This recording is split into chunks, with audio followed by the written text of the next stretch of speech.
Narayan Hari. Hello students, in today's class we are going to discuss the topic of the Paleolithic age that belong to the epoch Pleistocene and it cover a very long time period, long journey. तो Paleolithic age जो है वो 2.5 millions around 25 lakhs time year back से start हुआ और 10,000 BC तक का ये टाइम पीरियड है। तो इतना जो लॉन्ग जर्नी जो पेलियोलिथिक एज ने कवर की है, प्लीस्टोसीन पीरियड से एपॉक्स से बिलोंग करता है। तो इसमें हम लोगों ने देखा कि सबसे पहले जो ह्यूमन बीइंग्स के जो एंसेस्टर्स थे, we evolve from the apes, तो उसमें जो ह्यूमंस के जो इवोल्यूशन हो रहा था तो उसकी जो स्टार्टिंग फेज थी उसमें जो फॉसिल्स मिले हैं first of all on the earth, वो हमने डिस्कवर किए हैं ईस्ट अफ्रीका में। There is a place known as Kenya, और केन्या में there is a place that is the Turkana river valley. तो तुर्काना रिवर वैली से हम लोगों को फर्स्ट ऑफ ऑल ट्रेसेस मिले हैं, फॉसिल्स मिले हैं, मैन को हमने वहां से ट्रेस किया है सबसे पहले। और इंडिया में, साउथ इंडिया के अंदर महाराष्ट्र में there is a place called Bori, तो वहां बोरी से हम लोगों को अर्ली ह्यूमन के फॉसिल्स मिले हैं जो हमने वहां से ट्रेस किए हैं। और by the end of the ice age South India से माइग्रेट कर गया था अर्ली मैन नॉर्थ इंडिया में, and it was Robert Bruce Foote ने सबसे पहले 1863 में पल्लवरम मेड्रास में जगह है जहां से उन्होंने हैंड एक्स डिस्कवर किया, और वो हैंड एक्स जो थी वो पत्थर की बनी हुई थी, स्टोन की बनी हुई है, जो अर्ली मैन यूज करते थे। तो उसमें और फिर उसके बाद पैलियोलिथिक साइट्स और पैलियोलिथिक टूल्स को डिस्कवर करने के लिए Yale University that is located in between New York and Boston और कैम्ब्रिज यूनिवर्सिटी का कोलैबोरेशन हुआ, और उसमें उन्होंने जो डिस्कवरी की इंडिया के अंदर टूल्स और साइट्स को लेकर, तो उसमें डिटेरा और पीटरसन ने बहुत वर्क किया और उन्होंने डिफरेंट साइट्स और टूल्स को डिस्कवर किया है that belong to the palaeolithic age. And this palaeolithic term was first of all coined by John Lubbock in 1865 में। जॉन ल्यूबॉक ने सबसे पहले इस टर्म को यूज किया था, पैलियोलिथिक एज को, पैलियोलिथिक वर्ड उन्होंने सबसे पहले यूज किया था। और पैलियोलिथिक मैन को हम लोग क्वार्टजाइट मैन के नाम से भी जानते हैं, क्योंकि the first stone that was used by the palaeolithic man was the quartzite, and that's why the palaeolithic man is also known as the quartzite man. India के अंदर almost throughout the country we have discovered the palaeolithic sites, जिसमें Maharashtra, Andhra Pradesh, Madhya Pradesh, southern Bihar, UP, इन पूरे areas में हम लोगों को different sites मिली पैलियोलिथिक एज की। उसके बाद जो रिवर बेसिन्स हैं, जिसमें गंगा, यमुना और इंडस, इस जगह को छोड़कर almost rest of the country से हम लोगों को डिफरेंट साइट्स मिली हैं पैलियोलिथिक एज की, और डिफरेंट टूल्स हमने यहाँ से डिस्कवर किए हैं। तो जो जैसे मैंने आपसे बताया कि प्लीस्टोसीन एपॉक से बिलोंग करता है पैलियोलिथिक एज, और इस एज जो बहुत लंबी एज है, काफी बड़ी, जो 25 lakhs से स्टार्ट होकर 10,000 BC तक का जो टाइम पीरियड है, तो इसमें different type of tools use किए गए।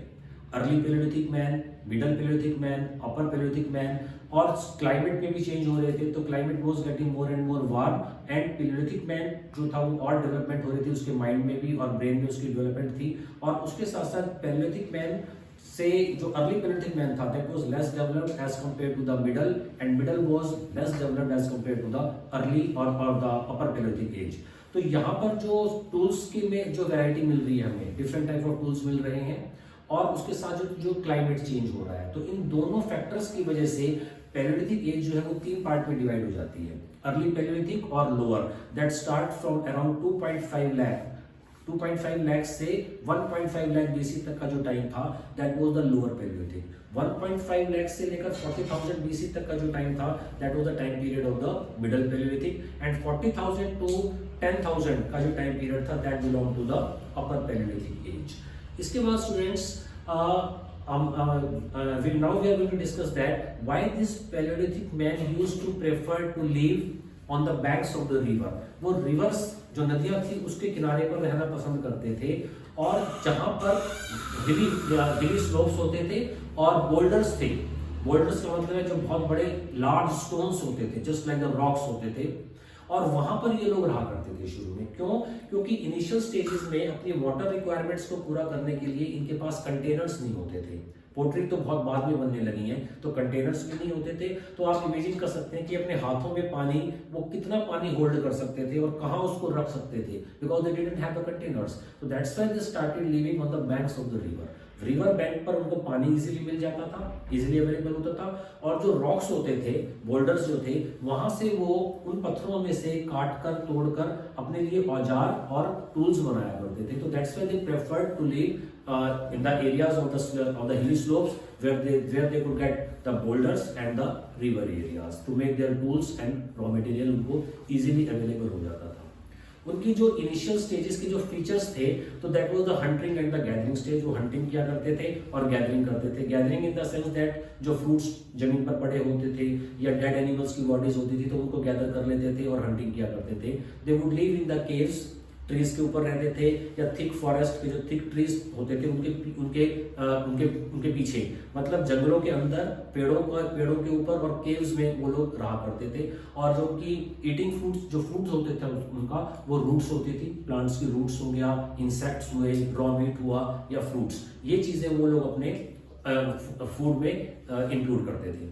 अब इसमें इनिशियल स्टेजेस में क्या प्रॉब्लम थी कि ह्यूमन बींग्स जब आइसोलेशन में रहते थे, जो अर्ली मैन जो थे, तो आइसोलेशन में रहकर वो हंटिंग नहीं कर पाते थे इजीली। तो that's why they started living in groups, और फिर वो ग्रुप से धीरे धीरे उनकी कॉलोनीज डेवलप होगी। तो इनिशियली जब वो, अभी तक वो डम थे, उनको बोलना भी नहीं आता था, तो जब वो ग्रुप में रहने लगे तो in order to express their feelings, and that feelings could be of the hated feelings, anger feeling, love feelings, तो उन फीलिंग्स को एक्सप्रेस करने के लिए उन्होंने, अब आप इमेजिन कर सकते हैं कि एक ग्रुप है और उसमें डम पीपल्स रहते हैं, गूंगे जो लोग जो होते हैं, जो बोल नहीं पाते, उनको अगर छोड़ दिया जाए तो वो एक दूसरे को कैसे एक्सप्रेस करेंगे। तो ऐसी ही स्टेज इस पर्टिकुलर टाइम में थी। तो उन्होंने जब अपने आप को एक्सप्रेस करने की कोशिश की तो उनके वोकल कॉर्ड्स और उनकी जो लैरिंक्स बॉक्स उसके अंदर डेवलपमेंट हुई, और उस डेवलपमेंट की वजह से उनको बोलना आने लगा और उन्होंने बोलना शुरू किया। और क्योंकि हंटिंग के अंदर बोलना और अपने आप को एक्सप्रेस करना was very much necessary also, so that's how they learned how to speak। तो उस तरह से उन्होंने बोलना भी सीख लिया और अपनी बॉडी को वो एनिमल्स की स्किन्स वगैरह से कवर कर लेते थे। तो ये इस तरह का उनका लाइफस्टाइल था। तो अब उसके बाद लेटर स्टेजेस में जाकर अर्ली पैलियोलिथिक एज में ही उन्होंने फायर की भी डिस्कवरी कर ली। एंड स्कॉलर्स का ये भी बोलना है कि फायर डिस्कवरी जो थी वो एक्सीडेंटली हुई है। जैसे वाइल्ड फायर हुआ, जंगल में आग लग जाती है तो because of the unknown causes, और या वॉल्केनिक एरप्शंस होते हैं तो वॉल्केनिक एरप्शंस में भी आग निकलती है। तो उस आग से उन्होंने आग के बारे में जानना सीखा और उसको यूज करना भी सीखा।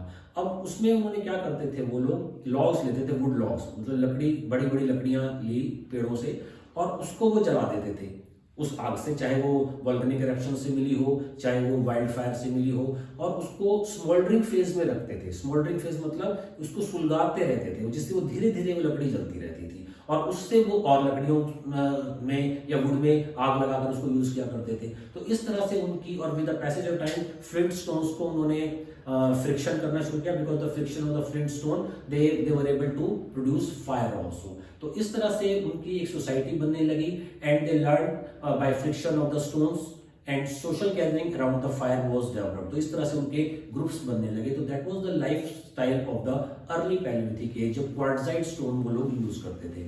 तो इसके साथ फिर वो ग्रेजुएट कर गए या माइग्रेट कर गए मिडल पैलियोलिथिक एज में। अभी तक जो हमने लाइफस्टाइल डिस्कस किया है वो अर्ली पैलियोलिथिक एज का था। मिडल पैलियोलिथिक एज में जाके उनके जो टूल्स थे, अब हमें ये पता कैसे चलेगा, how we come to know that this was the phase of the early Paleolithic and this was the phase of the middle Paleolithic by the stone tools। पहले के जो स्टोन टूल्स थे अर्ली पैलियोलिथिक एज में, that was made of the quartzite stone, और बाद में जो stones के जो टूल्स मिल रहे हैं उनके, वो डिफरेंट अलग स्टोन्स के होते थे, जैसे जेस्पर था, फ्लिंट था या चाइकोटनी था। तो ये जो टूल्स मिले हैं हमें नेवाजा महाराष्ट्र में जगह है, तो नेवाजियन कल्चर भी इसको बोला गया है, अहमदनगर डिस्ट्रिक्ट महाराष्ट्र में। तो वहां से जो कल्चर, जिस कल्चर का जो डेवलपमेंट हुआ, that was the Nevasian culture, and that was different from the quartzite culture of the early palaeolithic age. और अर्ली पैलियोलिथिक एज के अंदर जो पीपल थे वो बिलोंग करते थे ऑस्ट्रेलोपिथिकस और जिंजनथ्रोपस रेस से, जो कि लेस डेवलप्ड थी। और अर्ली,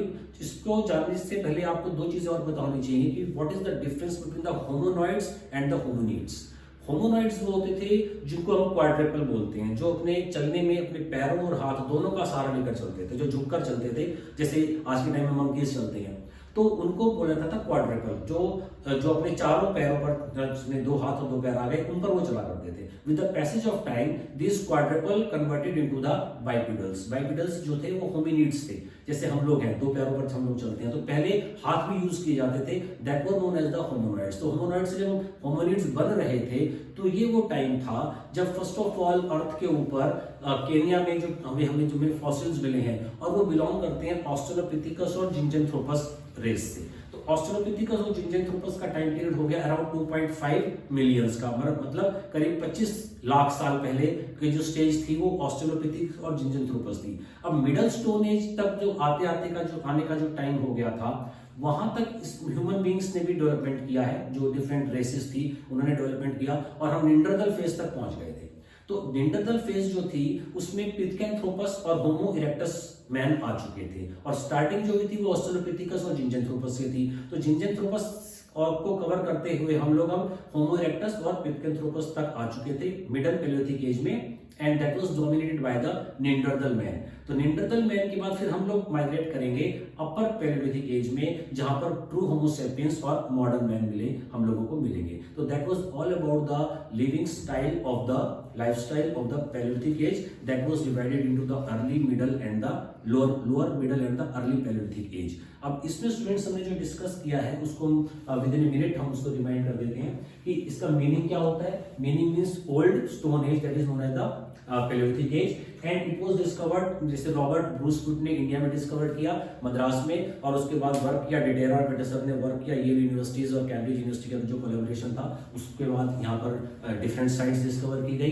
पैलियोलिथिक के साइट्स और पैलियोलिथिक टूल्स डिस्कवर की गई। After that there was a division. अब डिवीजन क्यों हुआ था? Because of the climate change and because of the different type of variety of stones they used. It was divided into the upper Paleolithic, middle Paleolithic and the lower Paleolithic age.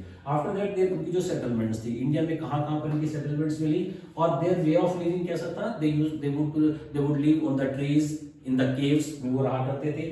Use of fire हुआ Neanderthal time में, और फिर कैसे lower Palaeolithic को हम लोगों ने देखा कि अपर पैलियोलिथिक और मिडिल पैलियोलिथिक में वो लोग माइग्रेट कर गए थे। तो that was all about the living standard of the palaeolithic age. Okay students.